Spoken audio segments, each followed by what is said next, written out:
하나님과 함께하는 따뜻한 오늘 큐티온.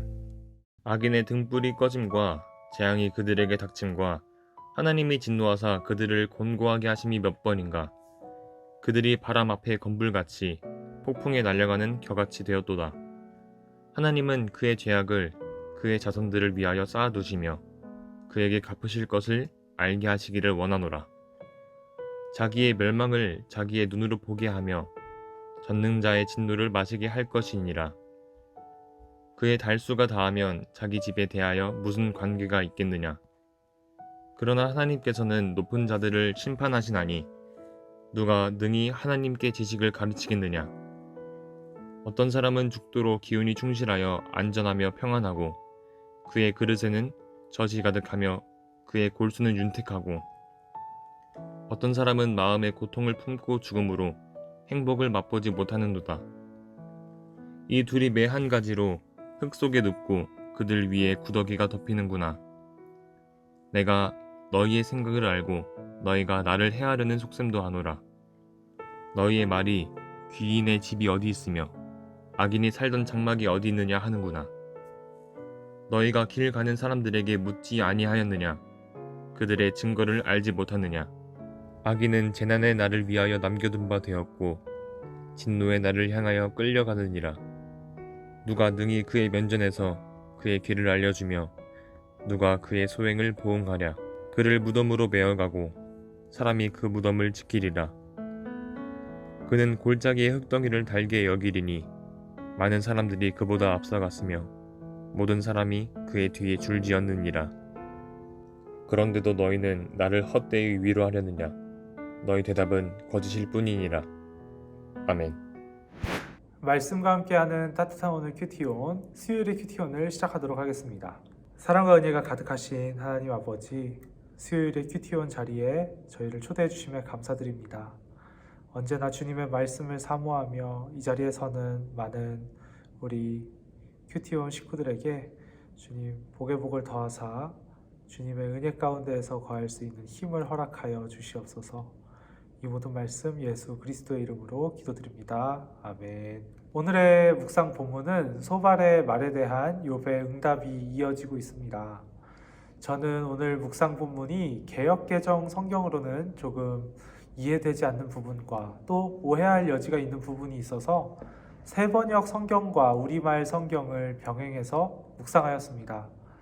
저희 큐티온 가족 여러분들도 오늘자 본문만큼은 특별히 세번역 성경 또는 우리말 성경으로 다시 한번 그 뜻을 살피며 보실 것을 권해드립니다.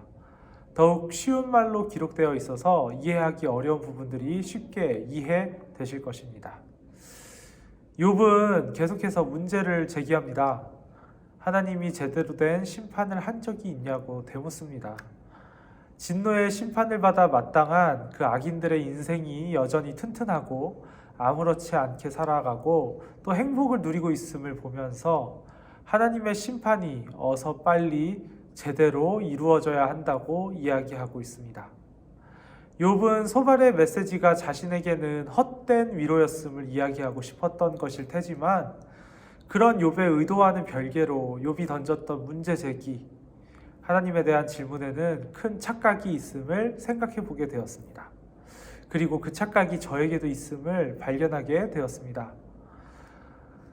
그것은 바로 나 스스로가 세운 기준으로 하나님이 하시는 일을 생각하는 것입니다. 욥의 모습처럼 내가 보기에 불합리하고 내가 보기에 맞지 않는 것 같고 괜히 억울한 마음이 들고 아쉬운 마음이 드는 것은 생각의 중심이 하나님에게 있는 것이 아니라 나에게 있기 때문일 것이라는 생각을 하게 되었습니다. 이 세상을 창조하신 분이 하나님이시고 이 세상을 창조할 때부터 지금까지 계속해서 이끌어 가시는 분이 하나님이신데 그런 하나님을 신뢰한다고 또 신뢰한다고 이야기하면서도 정작 전심으로 신뢰해야 될 때 신뢰하지 않고 기껏해야 30몇 년의 짧은 인생 경험을 가지고 있는 내가 작은 두뇌로 그 알량한 지식으로 옳고 그름을 따지는 것이 참으로 우스워 보이는 일이 아닐 수가 없습니다. 그런데 문제는 이런 우스워 보이는 실수를 계속해서 범하고 있다는 데 있습니다. 그리고 이렇게 우스워 보이는 일을 알면서도 계속 반복하는 것은 그만큼 우리에게 이 부분을 해결할 수 있는 능력이 없음을 반증하고 있는 것이기도 합니다. 여기에서 저는 결국 나의 삶 속에서 더욱 굳센 믿음을 허락해 주시기를 기도하게 됩니다. 현상을 쫓는 것이 아니라 하나님을 쫓게 해달라고 기도하게 되는 것입니다. 눈에 보이는 것들을 증거 삼는 것은, 스스로의 경험을 기준 삼아 내리는 결론은 하나님을 믿지 않는 사람들도 할 수 있는 것들입니다. 만약 이것이 하나님을 믿는 것이라면 모든 세상 사람들이 하나님을 믿었을 것입니다. 그러나 하나님을 믿는 신앙인들은 비록 나에게 보여지는 것들이 내 생각과 다를지라도, 주변에서 일어나는 일들이 납득되지 않는다고 할지라도 만물의 창조자 되시며 주관자 되시는 하나님을 전적으로 신뢰하는 사람들입니다. 하나님이 무능해 보였던 적, 하나님이 불합리해 보였던 적 없으셨나요? 바로 그 지점이 우리가 믿음으로 나아가야 할 지점이라고 생각합니다.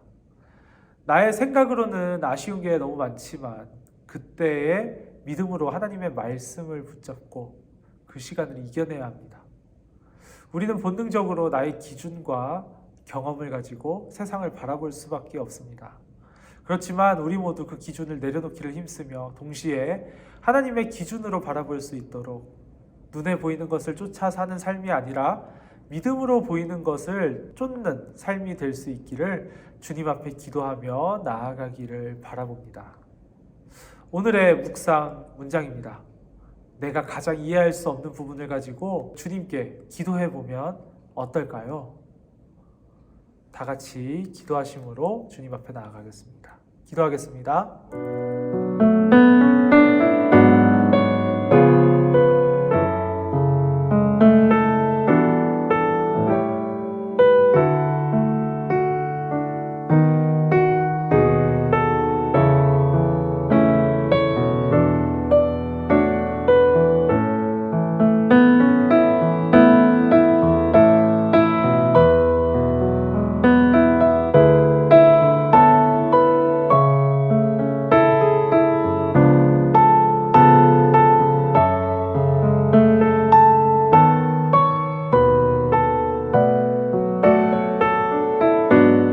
사랑과 은혜가 가득하신 하나님 아버지, 오늘도 주님의 말씀을 통하여서 다시금 우리의 인생을 돌이켜보게 됩니다.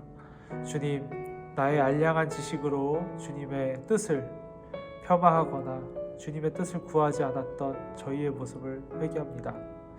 하나님, 저희가 나의 경험과 나의 생각을 의지하는 것이 아니라 전적으로 하나님의 뜻을 구하며 살아갈 수 있는, 뜻을 구하며 인생을 걸어갈 수 있는 저희들 될 수 있게 하여 주시옵소서. 이 모든 말씀 예수 그리스도의 이름으로 기도드립니다. 아멘.